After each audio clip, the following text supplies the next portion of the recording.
That was awesome, man. Ladies and gentlemen and ladies and bass players and you see I was stalling while I was getting this camera set up. Ladies and gentlemen, bass players around the world, right here in the basement. That's BASSMINT. Welcome to the basement, and that was my mighty fine playing. Could you tell us your name, sir? I am John Moody. Welcome to the basement, John Moody. How you doing? I'm doing well. How are you, Ive? I'm all right, man. I'm glad you made it here, even though it's snowy outside. We've had 3 days of bad weather, but he came on in anyway, so we're going to do an interview with him, and we got some other people that made it as well. We're going to introduce our panel of basses, and let's get started. Coming to my, what hand is this? My fret hand. Tell us your name, sir. Howdy, my name is Yurko. Yo, Yurko Sepulveda, we did an interview with him. Welcome back to the basement. Yes, sir, thank you. Y'all need to check out his interview. He has this product called, it's called the Backbeat. The Backbeat. There you go. Check it out. Just Google Backbeat, and you'll get a taste of what's going on. There you go. And well, hi, I'm Elizabeth. Yeah, the bass is. And tell us your name, Al. I'm Elizabeth, and I'm with GHS Strings. So we supply the strings here for the bass players. Right, and GHS Strings is located where? Battle Creek, Michigan. Battle Creek? Battle Creek, Michigan. Oh, and you were just there. You could have stopped in for a tour. We would have been happy to give you one. If I had I mean, I know it was in Michigan because that's why I'm asking you where's it from, so I can be proud to say yes. Michigan. Michigan, right. Battle Creek, Michigan. All right, thanks, Elizabeth, for coming. And again, she's a sponsor of this show, Detroit Bass Players in the Basement. They provide us with strings every now and again if we ask nicely. Yeah. And next to her, tell us your name. My name's Steve Burkhalter, and been playing bass for, what, 40 years probably? Gosh, longer than me. I didn't want to think about how long. Too long. Anyway, but not too long. I love playing. And I do some writing and photography for Bass Gear magazine, and I've covered the Detroit Bass Days for Bass Gear magazine and NAMM shows, and I've also done some stuff for some photography for Bass Player. Okay, that's awesome. And right next to him, what's your name? Michael G. Nastis is my name. You probably know me as a broadcaster on the radio as well as a journalist. I'm also on the board of directors for the Michigan Jazz Festival and the A2 Jazz Fest. Worked at the Detroit Jazz Festival for many years, and currently my main outlet is WCBN FM in Ann Arbor at the University of Michigan, where I do a lot of substituting and play all kinds of different musics on the radio. WCBN.org, heard worldwide. And I guess you could say that I've written for Downbeat and Cadence magazines for many years. My current journalistic endeavor is for Hot House magazine in New York City, where I am published monthly. And what instruments do you play? I play percussion instruments, and I play with the bass. I know. I have a nice Larrivee that I've borrowed. I play with the bass and practice lines. listening to records and just working things out, listening to like Jocko and King Crimson records and whatnot. Jack Bruce, always my favorite, but there are many other bass players that I could drop names about, but those are three. Okay. So now to go to my pluck hand, could you tell us your name, sir, and stuff? My name is Lance Scully, and I play bass. Another Detroit bass player, basement alumni. Next to him, tell us your name. Hello, Tim Blackman. I play bass, drums, produce hip hop and R&B. Another Detroit bass player, has been to the basement several times. Keep coming back, because one day it's going to be your turn to get in that hot seat right there. All right. And next to him is, tell us your name. Cynthia Willis, bass player. Yeah. Another Detroit bass player and a Detroit basement alumni. Who's, we've did an interview with her in the past. Go check it out. And next to her is, tell us your name. Brittany Willis and her daughter. Support. Oh, I forgot to say, Cynthia is also a recipient of what's called the LC Music Scholarship, where I'm giving out 10, the guy is giving out 10 free bass lessons, and she was one of the recipients of that, so congratulations on that. And her instructor just happens to be me. All right. And then on the still coming around here, we have a legend. Man. Just you have a sick bass player. Come on, somebody give me some sugar. well, we got the one and only Mr. Ralph Armstrong just walked in the basement. We're gonna be talking to him in a special segment coming up here in a second. And next and behind him is my little brother right there, who's been helping me out while I've been doing the tours on the road here lately. And then there's your phone. And then there's Reginald Canty, the basement, setting things up, cause you know how we do in the basement. We spontaneous. If you heard my phone, we don't cut phones off. We keep it ghetto up in here. Yeah, I'm gonna get Reggie a snowblower. And then it stole the last 200 bucks. That's why I got one. Oh, I'm messing with you. I know. Good. No, I'm not. I'm gonna get you something. It's one of them big brooms I used to use when I had a house. Next to him, let's tell us your name, sir. My name is Lance Harris, and I play bass. This your first time in the basement? Yes. Welcome to the basement. You know we're gonna have to get that interview so we can talk to you about that in the near future. So you coming back to the basement? Yes. All right. And then last but not least, tell us your name. William Pope, Pope Star, Pope Alicious, Pope Fiction, all of them popes. Detroit bass player. Another Detroit bass player, alumni, and in the basement. And then you got myself, Big Eye. And sorry about that, Jonathan. These introductions are always long because we always have all of these wonderful bass players from around the area show up and chime in. I thank all of y'all for coming. And I hope to see all of you guys again. Nah, fine.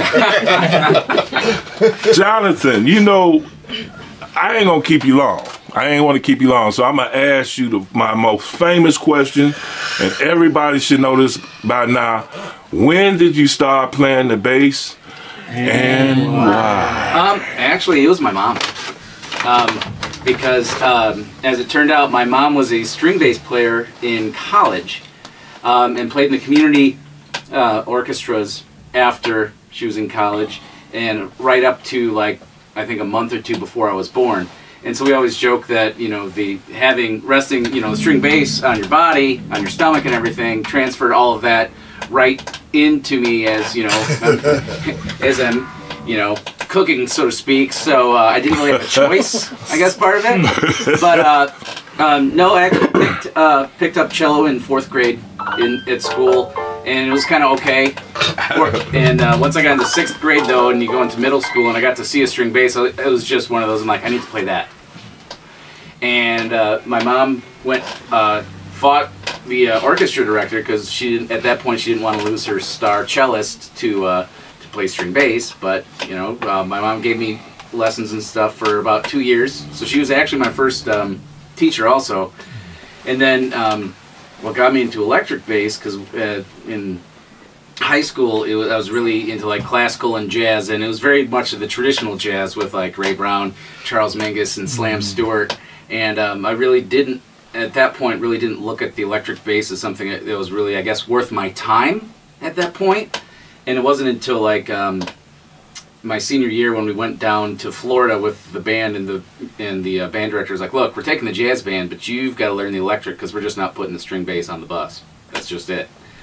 So speaking of string bass, yeah.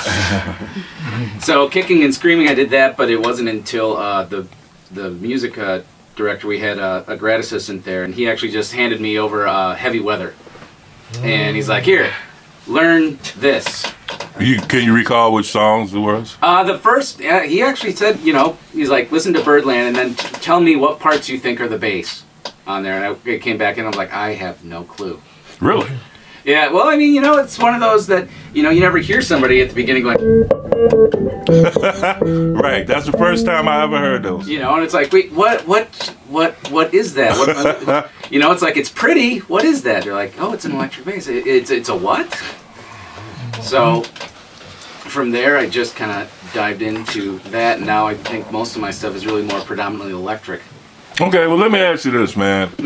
What in the heck is that that's sitting on your lap right now? I've never seen one of those before. This is a Hilton. It's made by a guy named Pete Hilton. Pete is, aside from being probably a really good friend of mine, who actually, he lives in Hollywood, but he grew up in Owasso. So that's kind of a cool Michigan thing on this too, is that he worked with Carl Thompson in Brooklyn for about 11 years or so.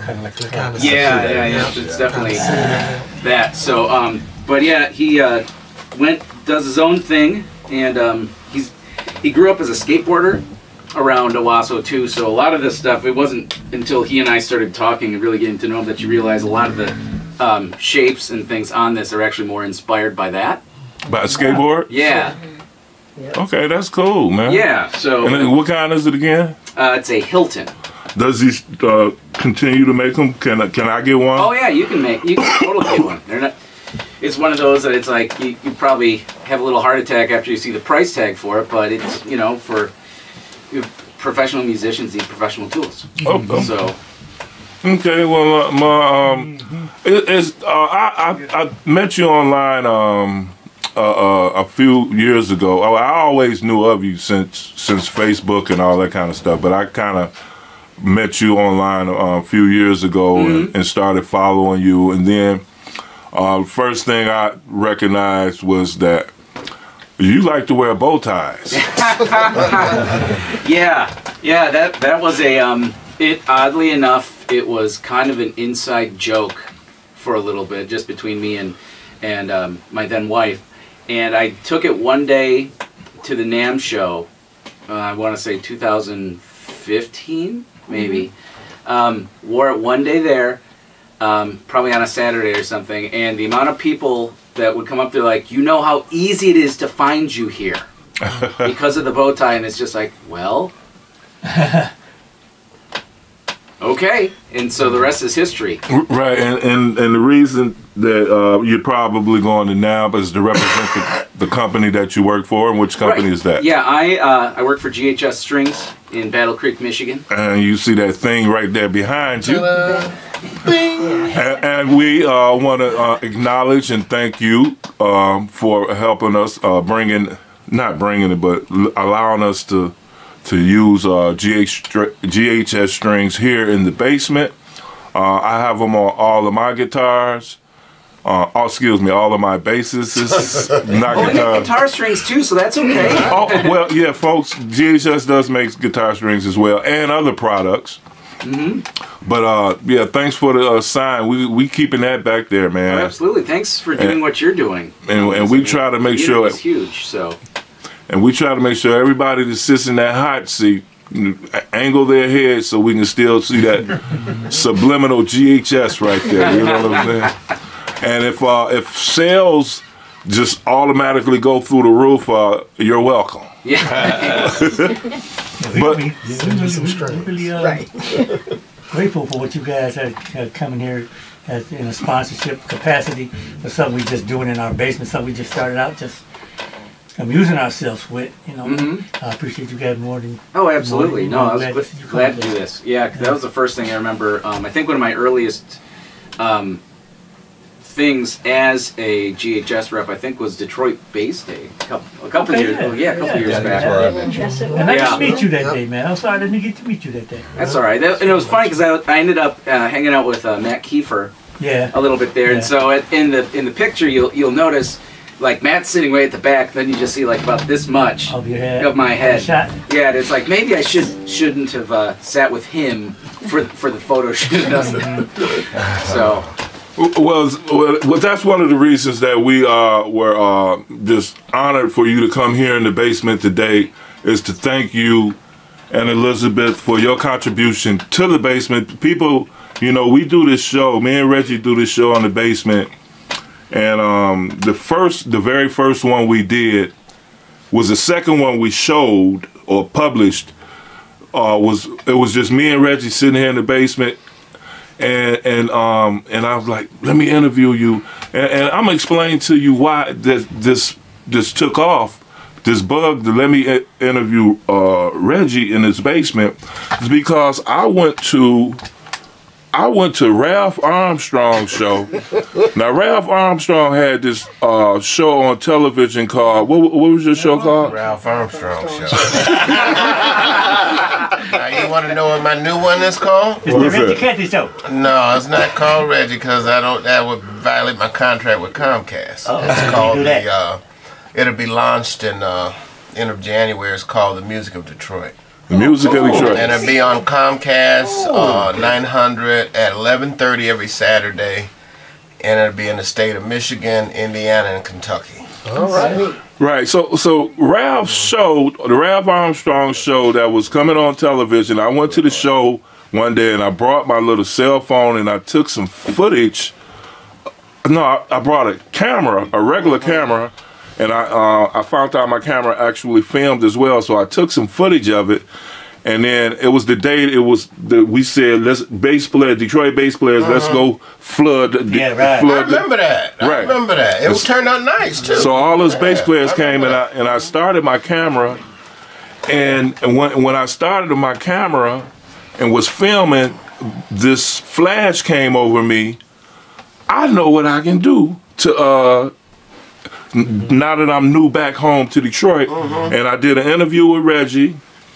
And I didn't post it yet, but then I say, hey, let's invite some bass players over. I gotta edit that show too, by the way. And then the spot big time too. We got guys like Ralph and blah blah blah. Big guys, he want to do me first. And well, then we invited Carrie Lacey over, and then some other preacher, and they came, and we did that show, and I posted it on YouTube.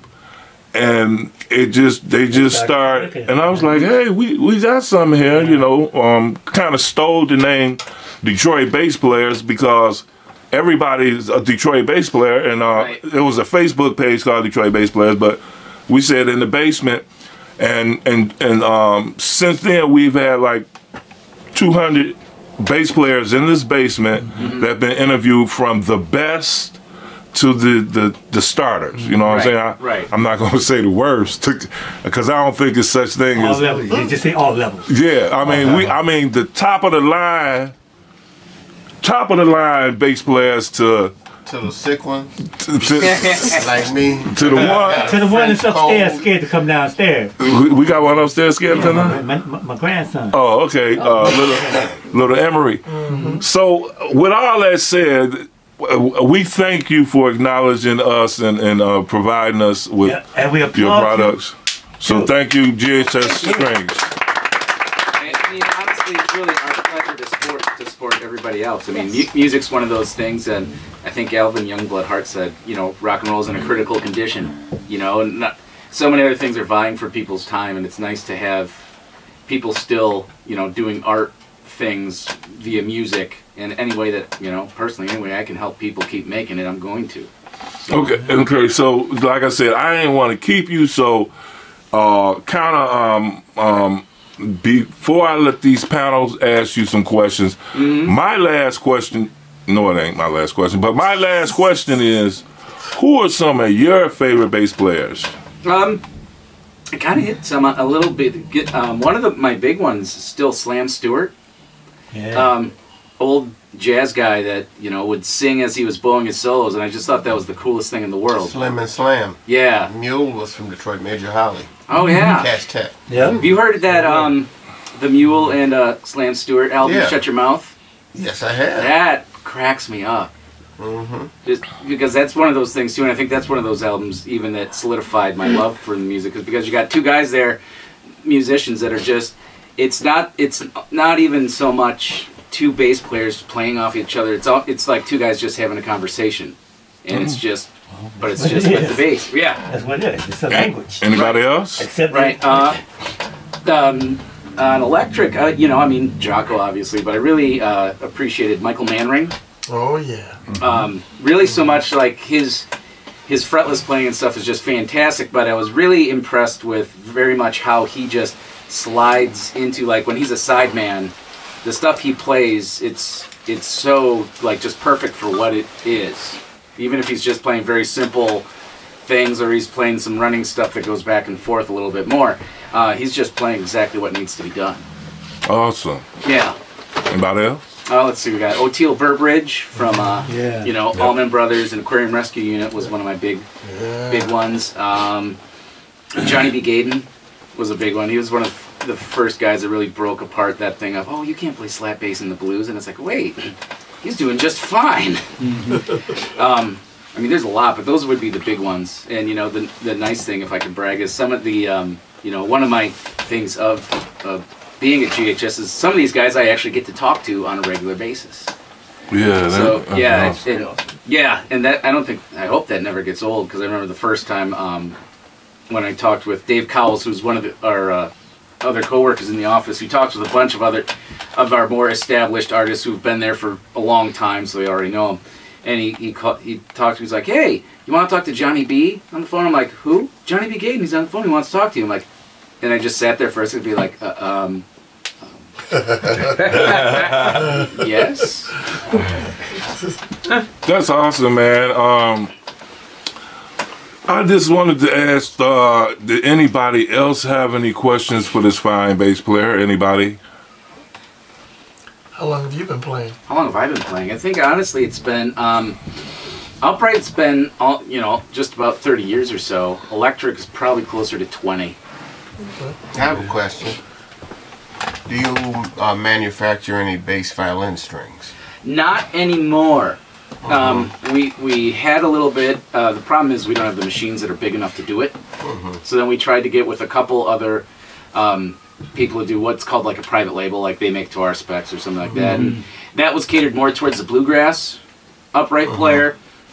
So they were okay, but it never really caught on that much. So. Can I ask you another question? Since I'm here with a cold and I'm not feeling that cheerful Ralph today. You used the word string bass. That's a very old term. Yeah. And it's funny, a lot of people don't know this, but you said the word upright bass. Back in the 40s, the string bass was referred to as the bass violin, and the upright bass was the tuba. Really? The tuba. Oh, God. See, I told you we keep it ghetto ahead phone. Hey, Narada. Ralph Armstrong just answered the phone. Guess who it is? Narada Michael Walden. Another Detroit drummer. No, he's from Kalamazoo. Yeah, I was going to say, he's from my side of the state. Suburb of all of, you know what I'm saying? I'm sure he was overseas somewhere and said Detroit just to give him a, you know what I'm saying? But yeah, you're right, Kalamazoo. But I would like to try some of your strings. It's been many years since I've used them. All right. Many years. I haven't played GHS in 20 years, I think. Well, I definitely got a couple of new tricks up my sleeve, so. And just so you know, this man this code is from Paris and Amsterdam. No, actually it's from Chambéry, France. Yeah, and it's like I've been all over Europe, and I'm, at least I'm not broke, but A little under, but I'll be all right. You know, kind of worn down. Hey, we just glad that to have you back home in Detroit representing. Yeah. Hey, may I ask you something? Yeah. Big Ivan. Yeah. How long we're gonna get to my man? Cause I wanna. A couple of. We about to close this one out. Okay, good. I just checking, but it's a pleasure to see such an intellectual guy with the bow tie on there. I think it's wonderful, and this is one of the reasons I love Detroit. And you know, this area is just booming. And I'm not gonna leave it. I'm sorry. I might get a place in Campbell County, Tennessee, for the winter. But this is home. I really like it. It's really booming. This area is getting extremely cosmopolitan. Okay. Okay. So we got one question. Ian from Bass Gear Magazine. I have actually a two-parter. Okay. What kind of amplification do you prefer, electric? And the second question is, you post a lot about pedals. Could you name 2 favorite pedals that you like and why? Oh, yeah. Kinda, my big, what I usually use most of the time, like on theater gigs and stuff, mainly because, you know, it's a small pit and there's not a lot of room, is I use the Phil Jones bass briefcase. Because it's, you know, I can just slide it right next to me, right against the wall, and it's loud. You know, it's loud, it cuts through. On bigger stages, when I actually have a little bit more, I'll use my Aguilar tone hammer and a 212. So open that up a little bit when I can. Obviously you can't put it in the theater pit. In terms of pedals, the ones that I like the most are Creation Audio Grizzly Bass, because it's kind of it's a mid scoop, it's a treble roll off, it's an overdrive, it's a distortion, it's a lot of different things, and it's really easy to dial in things past that. And then also, I mean, the one's more of just a blanket thing. I usually use a lot of delay, especially like when I'm playing at church, because we do like a lot of very ambient things. So to have just even a delay that you can just add, so when you're holding something out like just like that, you can add just a little bit more shimmer onto it. It gives a little bit more presence and things. And it's one of those that it's not, you could do it a lot, so you know you hear that definite echo and repeat, but I try to just do it so it's very subtle and you just kind of hear more of a sweetness or something like that. So what delay pedals do you like? The Vapor Trail from Seymour Duncan's great. Or I've been using I think it's the Ghost Echo from Earthquaker, which I picked up last year when I went down for the Ohio Bass Festival. We got to tour the Earthquaker facility too. Okay. So look, man, like I said, I didn't want to keep you, but I know you're doing a lot of great things. You plan out, you play with the pros, you do all of your things. So if I wanted to keep up with you and follow your bass path, your music path, how could I do that? You got like social media? Oh yeah, I've got tons of social media stuff. The easiest one is go to my website, which is justmoody.com, and that'll have everything there. You can find me on Facebook, Twitter, or Instagram under Mon Judy. Just look for all the bow tie pictures. That's the easy giveaway. And then, yeah, usually in and around Southwest Michigan, I'm usually under theater pits like that, or playing in a couple of bands. Where, you know, whoever's got the time and the money, I can play. So that's awesome, man. So with that said, is there anything that you would like to say in closing? You know, it's a pleasure to actually be in the basement and the hot seat. You know, I have enjoyed the community that you've created here, and you know, honestly, there is nothing like Detroit. So, okay, thanks, man. We really appreciate that, and everything is, so why don't you just play us out, man? Let's see.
Moody. Yeah. All right.